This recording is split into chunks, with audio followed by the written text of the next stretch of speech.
Hi, hello, வணக்கம். Welcome to everyone.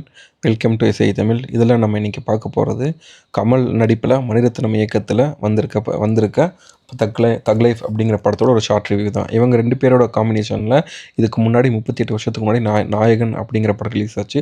அது மாபெரும் வெற்றியை பெற்றுச்சு. இப்போ வரைக்கும் ஒரு கல்ட் கிளாசிக்கான அந்தஸ்தோட அந்த படம் இருக்கு. இப்போ வரைக்கும் கமல் கரியரை பத்தி யார் பேசினாலும், மணிரத்னம் கரியரை பத்தி யார் பேசினாலும், ஏன் தமிழ் சினிமா பத்தி யார் பேசினாலுமே, நாயகன் அப்படிங்கிற படம் வந்து ஒரு தவிர்க்க முடியாத படம். அந்த படம் அப்படி அப்படி ஒரு கூட்டணி திரும்ப வந்து 30 வருஷத்துக்கு அப்புறம் இணைஞ்சிருக்கு அப்படிங்கிற பெரும் எதிர்பார்ப்போட தான் இந்த படம் வந்து ரிலீஸ் ஆச்சு. இந்த படம் அந்த எதிர்பார்ப்பை எல்லாம் பூர்த்தி செஞ்சுச்சா இல்லையா அப்படிங்கிறத வந்து நம்ம இந்த வீடியோவில் பார்க்கலாம். இந்த படத்தில் கமல்ஹாசன் வந்து ரங்கராய சக்திவேல் அப்படிங்கிற ஒரு கேரக்டரில் நடிச்சிருக்காரு. சிலம்பரசன் வந்து அமரன் அப்படிங்கிற கேரக்டரில் நடிச்சிருக்காரு. அவங்க கூட த்ரிஷா நடிச்சிருக்காங்க, அபிராமி நடிச்சிருக்காங்க, ஐஸ்வர்யலட்சுமி நடிச்சிருக்காங்க, அசோக் செல்வன், ஜோஜு ஜார்ஜ், நாசர், அப்புறம் வந்து அலி ஃபைசல். இவர் தான் பார்த்தீங்கன்னா இந்த மிர்சாப்பூர் அப்படிங்கிற சீரீஸில் வந்து அவருக்கு ஒரு மெயின் கேரக்டராக வருவார் அவர்.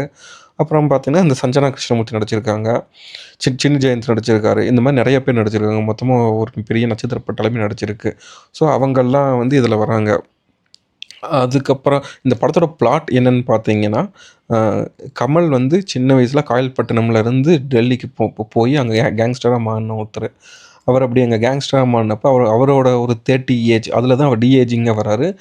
ஏஜிங் டெக்னாலஜி அப்படியே பழைய கமல் பார்த்த மாரியே இருந்தது. பட் ஆனா அது அப்படியே நல்லாவே தெரிஞ்சது. ஏஜிங் அந்த இது பண்ணியிருக்காங்க அப்படிங்கிறது நல்லா ரியலா தெரியல. ஸோ அது அப்பட்டமா தெரிஞ்சது. அது ஒரு ஏதோ பண்ணியிருக்காங்க அப்படின்ட்டு. அது வந்து எதார்த்தமா இல்ல. ஸோ அந்த மாரி அவர் 30 வயசு இருக்கப்போ ஒரு என்கவுண்டர் அட்டாக் நடக்குது. அந்த அட்டாக் நடக்கிறப்ப பார்த்தீங்கன்னா, சிம்பு, அவர் தங்கச்சி, அவங்க அப்பா 3 பேரும் பேப்பர் போடுறாங்க. பேப்பர் போடுறதுக்கு அவங்க போயிருக்காங்க. அந்த பில்டிங்கில தான் என்கவுண்டர் அட்டாக் நடக்குது. அந்த என்கவுண்டர் அட்டாக் நடக்கிறப்ப தவறுதலா இல்ல, தெரிஞ்சே தான் கமல்ஹாசன் கேங்ல இருக்க ஒருத்தர் வந்து சிம்புவோட அப்பாவ கொன்னுடுறாரு. கொன்னுட்டு அங்கேருந்து அவங்க தப்பிச்சு போறாங்க. கமல் வந்து அவர் சிம்பு அவங்க அப்பா முன்னாடி அழுதுட்டு இருக்கிறத பார்த்துட்டு சின்ன வயசு சிம்புவ அவர் தூக்கிட்டு போயிடுறாரு. தங்கச்சி வந்து அப்படியே அங்கே மிஸ் ஆயிடுறாங்க. ஸோ சிம்புவ அவர் தூக்கிட்டு போறாரு. சிம்புவ தூக்கிட்டு போய் அவர் வந்து சின்ன வயசுலேருந்து வளர்க்க ஆரம்பிக்கிறாரு. அப்பவே அவர் சொல்றாரு, "உன்னோட தங்கச்சிய நான் கண்டுபிடிச்சு குடுப்பேன். இது வந்து நான் குடுக்குறேன் உனக்கு சத்தியம்" அப்படின்னு சொல்லி அவர் சொல்றாரு.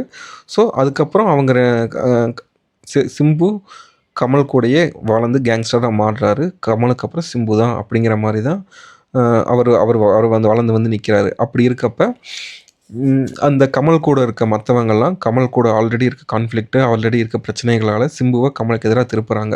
அப்படி அவங்க மேனிபுலேட் பண்ணி திருப்புறதுனால சிம்புவும் கமலுக்கு எகென்ஸ்டா திரும்புறாரு. அப்படி திரும்புறப்ப கமலுக்கும் சிம்புக்கும் அதுக்கு அடுத்து என்னென்ன பிரச்சனைகள் வந்துச்சு, அது வந்து சரியாச்சா இல்லையா? கடைசியில என்னாச்சு? அப்படிங்கிறது படத்தோட கதை. 2 பேருமே கேங்ஸ்டர் தான். ஸோ அதில வந்து 2 பேரும் ஒருத்தருக்கு ஒரு அப்பா, மகன் அப்படிங்கிற மாரி வரவங்க ஒருத்தருக்கு ஒருத்தர் எதிரா திரும்புனா என்ன ஆகுது? அப்படிங்கிறது தான் படத்தோட கதை. படத்தில வந்து ஃபர்ஸ்ட்டு பாசிட்டிவ் என்னன்னு பார்த்தோம்னா, பாட்டு வந்து ஆடியோ லான்ச் பண்ணி அந்த மியூசிக் இது பண்ணப்பயே ஃபுல் ட்ரெண்ட் ஆயிடுச்சு. அது நல்ல மார்க்கெட்டிங் பண்ணாங்க. நல்லா ப்ரமோஷன் பண்ணியிருந்தாங்க. ரொம்ப பெரிய ப்ரமோஷன் வேற எந்த படத்துக்கும் இல்லாத அளவுக்கு இந்த படத்துக்கு ப்ரமோஷன் அதிகமா இருந்துச்சு. அதுக்கு பாட்டு வந்து பெரும் வகையில வந்து உதவியா இருந்துச்சு. அந்த வகையில பாட்டு எல்லாமே வந்து அல்டிமேட்டா இருந்தது. அ அதில வந்து அ அ பாட்டு எல்லாமே அல்டிமேட்டா இருந்தது. பிஜிஎம் வந்து இந்த கமலுக்கு அந்த விண்வெளி நாயகனே பிஜிஎம் தான் அடிக்கடி போட்டாங்க. அத தாண்டி சிம்புக்கு வர பிஜிஎம் ரொம்பவே சூப்பரா இருந்துச்சு. அவர் சிம்புவ காமிக்கிற ஒவ்வொரு சீன்லயும் அவ அந்த பிஜிஎம் போடுறப்ப அது ரொம்பவே நல்லா இருந்தது. அது ரொம்ப முக்கியமானது. அதுக்கு அடுத்தது கமல் பெர்ஃபார்மன்ஸ். யூசுவல் அவர் எப்பவுமே நல்லா தான் நடிப்பாரு. அந்த அவரோட ஸ்க்ரீன் பிரசன்ஸ், அவரோட நடிப்பு நல்லா இருந்தது. சிம்புவோட சிம்புவோட ஸ்க்ரீன் பிரசன்ஸ் நடிப்பும் கொஞ்சம் நல்லா இருந்தது. அவங்க 2 பேருக்கும் ஃபர்ஸ்ட் ஹாஃப்ல வர சீக்வென்ஸ் அது எல்லாமே கொஞ்சம் நல்லா போச்சு. ஃபைட்டு, ஸ்டண்ட் எல்லாமே ரொம்ப நல்லா பண்ணியிருந்தாங்க. கமல் வந்து அப்புறம் மார்ஷியல் ஆர்ட்ஸ் கத்துக்கிட்டு வரதும் சரி, அதுக்கு முன்னாடி வர ஒரு 2, 3 சேசிங் சீன்ஸ் அது எல்லாமே நல்லா பண்ணியிருந்தாங்க. அதுக்கப்புறம் பார்த்தீங்கன்னா, டெக்னிக்கலாவுமே படம் வந்து ரொம்ப நல்லா இருந்தது. டெக்னிக்கலாவும் இந்த சினிமாட்டோகிராஃபி அவங்க லொக்கேஷன் ஆகட்டும், அவங்க வச்ச ஒவ்வொரு ஷாட்டும் ஆகட்டும், ஒவ்வொரு இடமும் ஆகட்டும், படத்தில கதையில வந்து அவ்வளோ லேக் இருக்கு, அவ்வளோ பிரச்சனை இருக்கு, அ அ அவ்வளோ இது நம்ம வந்து டிசப்பாயிண்ட் ஆயிருக்கோம் அப்படின்னாலுமே, அவங்க காமிக்கிற ஒவ்வொரு இடம், ஒவ்வொரு லொக்கேஷனு, அந்த ஒவ்வொரு ஷாட் அதுவுமே பார்த்தீங்கன்னா, நம்மள வந்து ஓகே அது நல்லா இருக்கே அப்படிங்கிற மாரி தான் இருக்கு. சம்மந்தமே இல்லாம எதுக்குடா நேபாள் போறாங்கன்னு நம்ம யோசிச்சுட்டு இருந்தா, டக்குனு அந்த லாங் ஷாட்லேருந்து அத அப்படியே காமிச்சு அத கொண்டு போறது, அந்த இடம், அந்த லொக்கேஷன் அது எல்லாமே சூப்பரா இருந்துச்சு. அது எல்லாமே நல்லா பண்ணியிருந்தாங்க. அது எல்லாமே பாசிட்டிவ். நெகட்டிவ்னு பார்த்தீங்க அப்படின்னா, படத்தில ஃபர்ஸ்ட்டு நெகட்டிவ் அவங்க கதையா இத வந்து நல்லா ரெடி பண்ணியிருப்பாங்க போல. பட் ஆனா, அத திரைக்கதையா கொண்டு வந்தது, ஒரு படமா எடுத்ததில அவங்க ஃபுல் அண்ட் ஃபுல் அவங்க வந்து இதாயிட்டாங்க. ஏன்னா, இதில வந்து கமல் ஹீரோவா, சிம்பு ஹீரோவா அப்படிங்கிறத வந்து அவங்களே வந்து தெளிவா இல்ல. அதில வந்து இதில நம்ம கமல ஹீரோவா காமிக்க போறோமா, சிம்பு ஹீரோவா காமிக்க போறோமா அப்படிங்கிறதுல அவங்களே தெளிவா இல்ல. அவங்க 2 பேருக்கான கான்ஃப்ளிக்ட் தான் படம்னு வரப்ப, நம்ம யார் ஸ்டாண்ட் எடுக்கணும்? அப்ப 2 பேரையுமே நல்லவங்களா காமிக்கிறாங்க அப்படின்னா, படத்தில நடக்கிற சில விஷயங்கள் வந்து ஏத்துக்கவே முடியாத மாரி இருக்கு. ஸோ, அப்ப வந்து அவங்க கேரக்டரைசேஷன் கமலோட கேரக்டரைசேஷனும் சரி, அ சிம்புவோட கேரக்டரைசேஷனும் சரி, அதில வந்து தெளிவாவே சொல்லல. கமல் வந்து இவ்வளோ பெரிய கேங்ஸ்டர் இத்தன வருஷம் இவ்வளோ பெரிய கேங்க நிர்வகிச்சுட்டு இருக்காரு. டெல்லியிலேயே அவ்வளோ பெரிய ஆளா இருக்காரு அப்படின்னா, மந்திரி எல்லாத்தையும் தாண்டின ஒரு பெரிய ஆளா இருக்காருன்னா, அதுக்கு ஏதாவது ஒரு பேக் ஸ்டோரி ஏதாவது ஒண்ணு காமிச்சிருக்கணும். இல்ல ஏதாவது ஒண்ணு வெயிட்டா காமிச்சிருக்கணும். அதே மாதிரி சிம்புவுக்கும் கமலுக்கும் அவ்வளோ பெரிய ஒரு பாண்டிங் இருக்கு. அது நல்ல பாண்டிங்ல இருக்காங்க அப்படின்னா, அதுக்கு ஏதாவது கொஞ்சம் சீன்ஸ் காமிச்சிருக்கணும். அப்புறம் வந்து சிம்பு வந்து எப்படி அவ்வளோ ஈஸியா மேனிபுலேட் ஆகுறாரு? கமல் எப்படி சிம்புவ சந்தேகப்படுறாரு? அப்படிங்கிறதுக்கு எந்த தெளிவான காட்சிகளுமே இல்ல. டக்குனு ஒரு சீன் ஆகுது. அடுத்த சீன்ல வந்து இப்படி காமிச்சுட்டாங்க. கமல் வந்து சிம்புவ சந்தேகப்படுறாரு. அப்ப சிம்பு வந்து அப்பா, அப்பான்னு வளர்த்தவரு, அவ்வளோ பாசமா இருக்கவரு. டக்குனு அவர் ஒரே சீன்ல வந்து மேனிபுலேட் ஆகி கமலுக்கு எகென்ஸ்ட்டா திரும்புறாரு. இதெல்லாமே பார்த்தீங்கன்னா, அந்த கேரக்டரைசேஷன் வந்து நமக்கு ஸ்ட்ராங்காவே இல்ல. இப்போ ஒரு விஷயம் நடக்குது, அதுதான் கதையில முக்கியமான பாயிண்ட், முக்கியமான இதுன்னா, அத இன்னும் கொஞ்சம் அவங்க வெயிட்டா சொல்லியிருக்கணும். அத வந்து நம்ம கன்வின்சிங்கா காமிச்சிருக்கணும். அந்த கன்வின்சிங் படத்துல வந்து இல்லவே இல்ல. அது வந்து ஒரு ஒரு பெரிய இஷ்யூ படத்துல. அதனாலயே அது வந்து ஒரு பெரிய இஷ்யூவா இருந்தது. அடுத்தது பார்த்தீங்கன்னா, மத்த கேரக்டர் எல்லாமே இந்த ஜோஜு ஜார்ஜ், அசோக் செல்வன், ஐஸ்வர்யா லட்சுமி, அ அவங்க எல்லாருமே பார்த்தீங்கன்னா, தனித்தனியா ஒரு படம் நடிச்சுட்டு இருக்கவங்க, தனித்தனியா இது பண்ணிட்டு இருக்கவங்க. அவங்கள இப்படி ஒரு படத்துக்கு கூப்பிட்டுறாங்கன்னா, அவங்களுக்கு அந்த அளவுக்கு ஒரு வெயிட்டான கேரக்டர் இருக்கணும். இப்ப என்னதான் ரெட்ரோ படம் வந்து நம்ம சரியில்லன்னு பேசியிருந்தாலும், படத்துல இருக்க நெகட்டிவ் நெறைய இருந்தாலுமே, ஜோஜு ஜார்ஜுக்குன்னு அது ஒரு கொஞ்சம் ஒரு வெயிட்டான கேரக்டர் இருந்தது. படம் ஃபுல்லாவே அவர் மெயின் வில்லனா காமிக்கலனா கூட, அவருக்குன்னு ஒரு வெயிட்டான கேரக்டர் இருந்தது. அந்த மாரி நீங்க எந்த படம் எடுத்து பார்த்தீங்கனாலும், மலையாளத்தில அவர் பண்ண படங்கள் எல்லாமே சிறப்பா இருக்கும். நல்ல படங்கள். அவருக்குன்னு ஒரு வெயிட்டான கேரக்டர் இருந்திருக்கணும். அதில வந்து இதில வந்து தக் லைஃப்ல அவருக்குன்னு ஒரு வெயிட்டான கேரக்டர் இருக்குன்னா, அப்படி எதுவுமே இல்ல. தமிழ்ல ஒரு நோன் ஃபேஸ் யாராவது ஒருத்தர் போட்டிருந்தா கூட இதுக்கு போதும். ஜோஜோ ஜார்ஜ் தான் தேவைப்படுறாரா அப்படிங்கிறது ஒரு ஒரு ஒரு சந்தேகத்துக்குரிய விஷயம் தான். ஒரு கமல் மாரி ஒரு ஆக்டருக்கு அவரு இந்த மாரி இன்னொரு இண்டஸ்ட்ரியிலேருந்து ஒரு பெரிய ஆக்டர கூட்டு வந்தா தான் படம் நிக்குமா? அப்படிங்கிற அளவுக்கு கமல், மணிரத்னம் மாரி ஒரு லெஜெண்டே இப்படி போயிட்டாங்களா? மத்தவங்கலாம் பேன் இண்டியாக்காக பண்றாங்க. படம் ஓடுறதுக்காக பண்றாங்க அப்படின்னா, அது ஓகே. அது புரியுது. மார்க்கெட்டுக்காக, இதுக்காக, அதுக்காகன்னு சொல்லி அவங்க பண்றாங்க ஓகே. ஆனா மணிரத்னம் மாரி ஒரு லெஜெண்ட், கமல் மாரி ஒரு லெஜெண்ட் அவங்க எதுக்கு இந்த அளவுக்கு இது பண்ணாங்கன்னு தெரியல. அதே மாரி அசோக் செல்வன் கேரக்டர். அசோக் செல்வன்ஸ் கேரக்டருக்கு நீங்க யார வேணாலும் போட்டுக்கலாம். ஏதோ ஒரு சின்ன படத்துல சின்ன ரோல் பண்ணிட்டு இருக்கவங்களுக்கு போட்டிருந்தா கூட ஓகே தான். ஏன்னா அந்த கேரக்டர் வந்து அவ்வளோதான் இருக்கு. நல்ல வெயிட்டான கேரக்டர்னாலுமே அதுக்குன்னு ஒரு ஸ்க்ரீன் டைம், ஸ்க்ரீன் பிரசன்ஸ் எல்லாமே ரொம்ப கம்மியா தான் இருக்கு. அப்படி இருக்க பட்சத்தில அதுக்கு அசோக் செல்வன தான் கொண்டு வரணும்.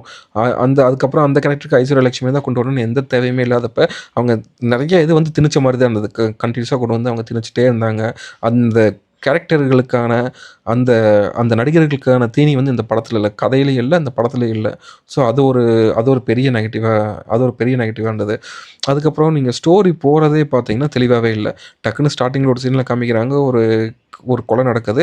அந்த கொலைக்கு பழி வாங்குறாங்க. பழி வாங்குனோனே அத நோக்கி கொஞ்சம் போகுது. அதுக்கப்புறம் டக்குனு இந்த இந்த பக்கமே உள்ளுக்குள்ளேயே வந்து ஒவ்வொரு பிரச்சனையா மாறி மாறி வர ஆரம்பிச்சுருது. எனக்கு என்ன டவுட்னா, அ கமலோட அண்ணன் நாசர். அவருக்கு வந்து கமல பிடிக்கவே இல்ல. அவருக்கு எகென்ஸ்டாவே ஃபுல்லா இருக்காரு. அதுக்கு அடுத்தது கமலோட கேங்ல முக்கியமான ஆளா இருக்கிறது வந்து ஜோஜோ ஜார்ஜ்.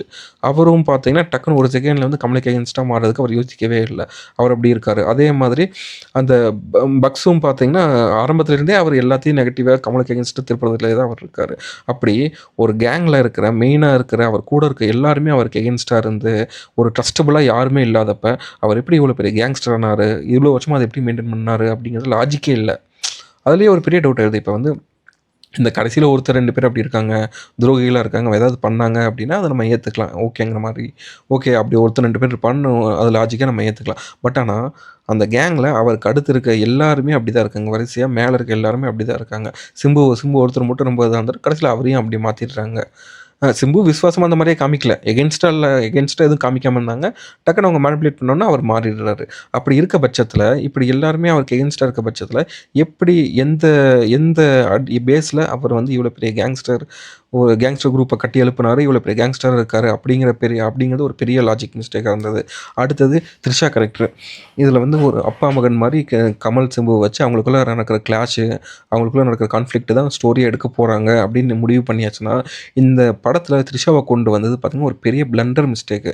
இத எப்படி வந்து மணிரத்னமும், கமலும் யோசிச்சாங்க. இவங்க 2 பேரும் எப்படி இந்த இந்த இவ்வளோ பெரிய தப்ப பண்ணாங்கன்னே புரியல. ஏன்னா, அவங்க அப்படி த்ரிஷாவ கொண்டு வந்து, த்ரிஷாவ வந்து கமலுக்கு ஃபர்ஸ்ட்டு கமலுக்கு ஜோடியா காமிச்சுட்டு, அதுக்கப்புறம் சிம்பு கமல இது பண்ணதுக்கப்புறம் த்ரிஷாவ மிரட்டி கூட்டு போய் வச்சுக்கிற மாரி காமிக்கிறாங்க. அப்படி காமிக்கிறப்ப, அ அதில வந்து ஒரு 2 பேர் கமல், சிம்புக்கு இடையில அவ்வளோ எமோஷன்ஸ் கொண்டு வர ட்ரை பண்ணியிருக்காங்க. ஸ்டோரியில அவ்வளோ இது கொண்டு வர ட்ரை பண்ணியிருக்காங்க. அவங்க அப்பா விஷயம், அவங்க தங்கச்சி விஷயம், அது இதுன்னு நெறைய விஷயம் கொண்டு வர ட்ரை பண்ணியிருக்காங்க. அது எல்லாத்தையுமே மறந்து, அவன் வந்து த்ரிஷாவுக்காகத்தான் கமலுக்கு எகென்ஸ்ட்டா அவன் திரும்புறான். இது வந்து ஒரு காஜுக்காகத்தான் பண்றான். அப்படிங்கிற மாதிரி படத்தோட பேஸே அடிப்படை இல்லாம போயிருது. அத த்ரிஷாவோட கேரக்டர் கொண்டு வந்ததுல, படத்துல வந்து வேற எந்த விஷயமே நிக்காம போயிருச்சு. அவங்க எ அவங்க அதுக்கப்புறம் அவங்க போட்ட சண்டை எல்லாமே பார்த்தீங்கன்னா, அ அது அவ்வளோ இன்டென்ஸ் வந்து மக்களுக்கு கடத்தல. அவங்க சிரிக்க ஆரம்பிச்சுட்டாங்க. தியேட்டர்ல படம் பார்க்குற எல்லாருமே, அ அவங்க அடுத்து சண்டை போடுறப்ப எல்லாம் சிரிக்க ஆரம்பிச்சுட்டாங்க. த்ரிஷாக்காக சண்டை போடுறாங்க, த்ரிஷாக்காக சண்டை போடுறாங்க. அப்படிங்கிற மாரியே போயிருச்சு. ஸோ அது வந்து ஒரு பிளண்டர் மிஸ்டேக்கு. அது எப்படி அவங்க இது பண்ணாங்கன்னே தெரியல. இன்னொன்னு அடுத்தது இந்த மாரி ஒரு டெல்லியில வந்து ஒரு கேங்ஸ்டரா இருக்காரு. டெல்லியிலேயே கட்டி ஆண்டுட்டு இருக்காரு அப்படின்னா, அதில இன்டெலிஜென்ட்டா என்னென்னமோ பண்ணலாம். அவங்க என்ன பிசினஸ் பண்றாங்கன்னு காமிக்கலாம். அந்த பிசினஸ வந்து கமல் எவ்வளோ எவ்வளோ திறமையா அவர் பண்ணிட்டு இருக்காருன்னு காமிக்கலாம். அதுக்கப்புறம் அவர் வந்து ஜெயிலுக்கு போனதுக்கப்புறம் ஒரு இஷ்யூ வருது. அத வந்து கமல விட சிம்பு எவ்வளோ பெட்டரா பண்றாருன்னு காமிச்சிருக்கலாம். அந்த மாரி பண்றப்ப அந்த கேரக்டருக்கான வெயிட் ஏறி இருக்கும். திரைக்கதையிலயும் கொஞ்சம் சுவாரஸ்யம் கூடியிருக்கும். அப்படி எதுவுமே இல்லாம நான் நேட்டிவிட்டிய காமிக்கிறேன் அப்படின்னு சொல்லிட்டு, நான் காயல்பட்டினத்துக்காரன் அப்படின்னு சொல்லிட்டு அந்த நேட்டிவிட்டி லாங்குவேஜ் பேசுறேன்னு அதையே பேசிட்டு இருக்காங்க. இப்படியெல்லாம் அவங்க வந்து கேங்ஸ்டர் ஆனதுக்கான இதுவோ, அவங்க என்ன பிசினஸ் பண்றாங்க அப்படிங்கிறதுக்கான இதுவோ, அது எதுவுமே படத்துல காமிக்கல. அது எதுவுமே இல்லாததுனால இந்த ஸ்டோரியவே அவங்க வேஸ்ட் பண்ணிட்டாங்கங்கிற மாரி தெரியுது. கேங்ஸ்டர்ன்னு எடுத்துட்டாலே சொன்னாலே போதுமா? அதுக்குன்னு ஏதாவது ஒண்ணு இது இருக்கணும்ல. அவங்க என்ன பண்றாங்க, ஏது பண்றாங்கன்னு ஏதாவது காமிச்சிருக்கணும். நாகின் படத்துல அது வந்து அழகா லேயர் பை லேயரா அழகா கொண்டு வந்திருப்பாங்க. ஃபர்ஸ்ட் கொஞ்சம் போட்ல வந்து ஸ்மக்லிங் பண்றது, அதுக்கப்புறம் கொஞ்சம் கொஞ்சமா அவர் வந்து பெரிய ஆளாகுது. அந்த மாரி அது அழகா லேயர் பை லேயரா கொண்டு வந்திருப்பாங்க. இதுல அத பத்தி எதுவுமே பேசல. அது ஒரு பெரிய இது. படத்திலேயே வந்து உருப்படியா நம்ம சொல்லணும்னா, இந்த கமலுக்கும் அபிராமிக்கும் இடையில செகண்ட் ஹாஃப்ல வர அந்த பீச் சீன் தான். அது வந்து ரொம்ப ரொம்ப ஒரு அருமையான சீன்.